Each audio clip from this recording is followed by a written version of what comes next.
हे काय आणलंयस बघूया. ए मधू, हा अरे पंचांग आहे ते. पंचांग आहे व्हय? तू काय बघणार आहेस? मला वाटलं आकड्याचं पुस्तक आणलं. काका आज सकाळ येणार आहे कसा ते येणार आहे ते सांगितलं. आता काका चक्का झाल्यावर पूजा घालायची.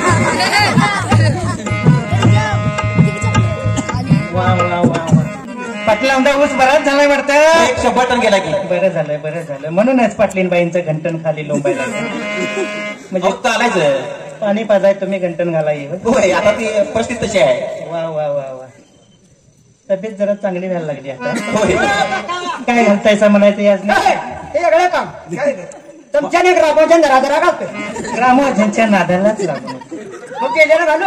8 दिवसात निकाल लावते. कामच केले. तसलं काय ऐकून करशील बाई. पुढच्या वर्षी दुसरी बाई पूजेला आणायची वेळ येईल.